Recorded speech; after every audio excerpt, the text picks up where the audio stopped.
Hello बच्चों, क्या हाल है आप सबका। I welcome you all to your own channel smart study educates. आज बच्चों हम बात करने वाले हैं बैलेंस एंड अनबैलेंस्ड फोर्सेस की। क्या होती हैं ये फोर्सेस, क्या इफ़ेक्ट होता है इनका जब ये ऑब्जेक्ट्स पे लगती हैं, आइए देखते हैं। बैलेंस और अनबैलेंस फोर्सेस को समझाने के लिए एक बहुत सिंपल एग्जाम्पल की हेल्प लेते हैं। मान लीजिए यहाँ पे हमने अपना हैंड प्लेस किया हुआ है, तो हैंड ड्रॉ करने की जगह मैंने ये स्लैब ड्रॉ कर दिए। ठीक है, आप इसे हैंड मान लीजिए हमारा।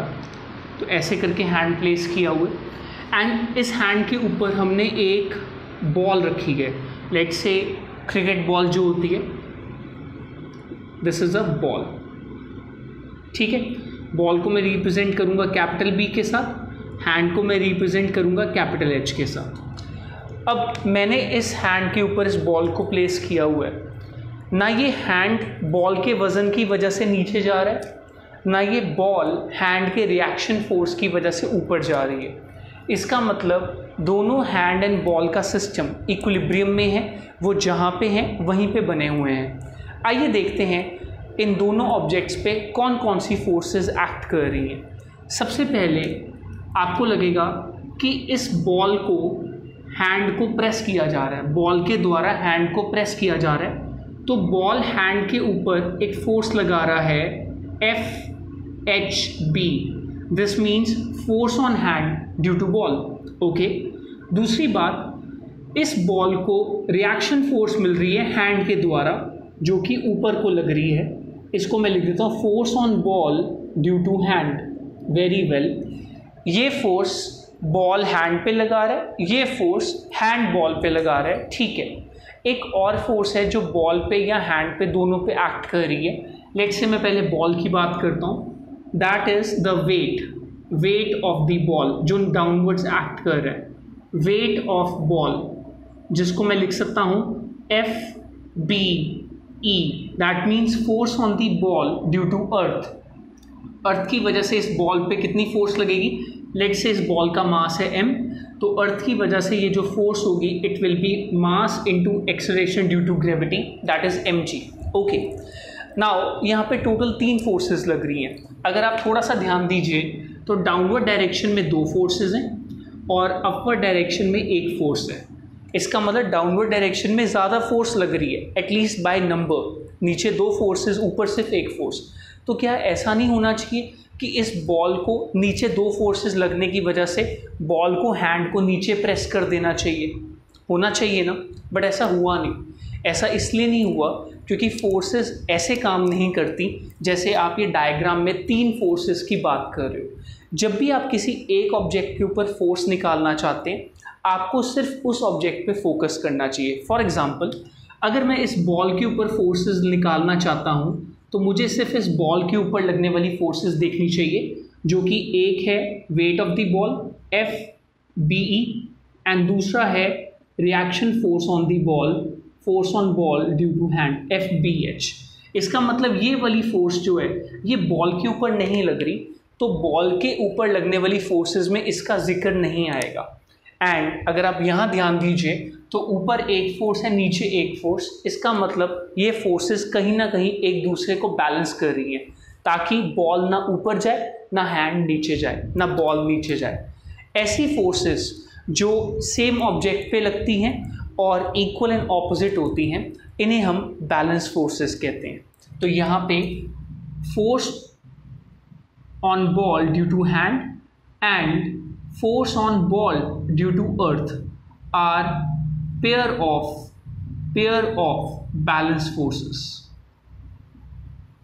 and yes, आप यहाँ से ये चीज़ समझ सकते हैं कि balance forces equal and opposite होती हैं, इसलिए वो एक दूसरे के इफेक्ट को कैंसिल कर देती हैं। Balance forces are equal and opposite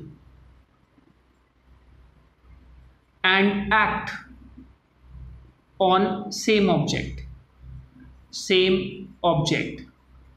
Therefore, they tend to cancel each other effect.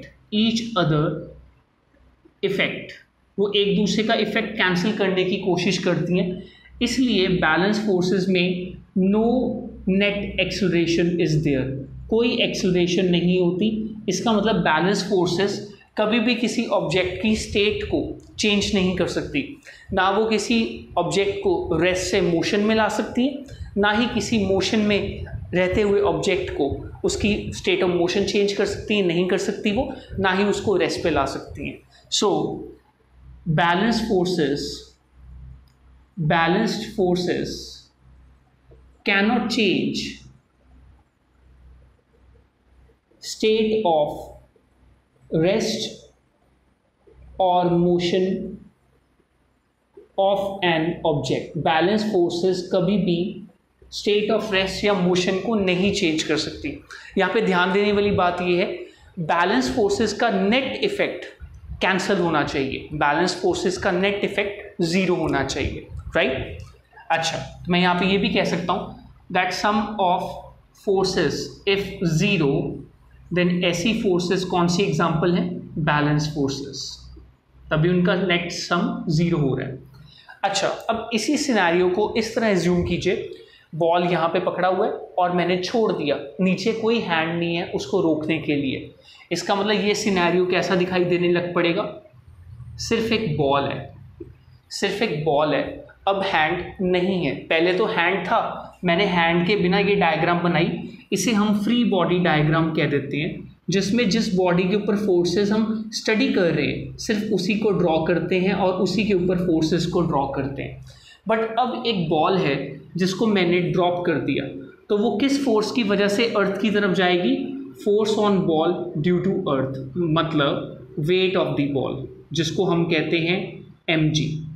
अब ऐसे केस में इस बॉल की इस फोर्स को बैलेंस करने के लिए कोई अपवर्ड फोर्स नहीं है। इसका मतलब this is an example of unbalanced force. And unbalanced force ये पेयर में भी एग्जिस्ट कर सकती है। हो सकता है कि बॉल को नीचे की तरफ 10 न्यूटन की फोर्स लग रही है और ऊपर की तरफ सिर्फ 5 न्यूटन की फोर्स। सो नेट फोर्स किधर हो गई, net force is 10 down minus 5 up, 5 Newton down, 5 Newton down. तो ये बॉल 5 न्यूटन की फोर्स के साथ नीचे आ रही है। बट चाहे जो मर्जी हो, अनबैलेंस फोर्स में नेट फोर्स कभी भी ज़ीरो नहीं होती। एंड क्योंकि नेट फोर्स कभी ज़ीरो नहीं होती, तो आप कह सकते हैं नेट एक्सेलरेशन भी कभी ज़ीरो नहीं होती, because force is mass into acceleration. Mass तो कभी ज़ीरो नहीं हो सकता, इसका मतलब एक्सेलरेशन भी ज़ीरो नहीं है। तो net acceleration is not equal to zero. इसका मतलब I can say unbalanced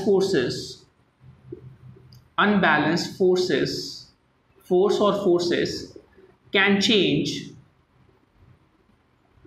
the state of rest or motion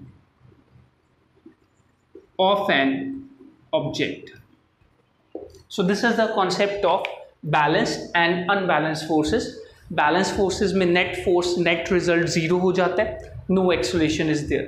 Unbalanced forces में net force या net result कभी zero नहीं होता, and net acceleration is also not zero. In other words, unbalanced forces are not equal and opposite forces. Thank you for watching. Keep learning, keep growing, and keep asking questions. Thank you. Bye.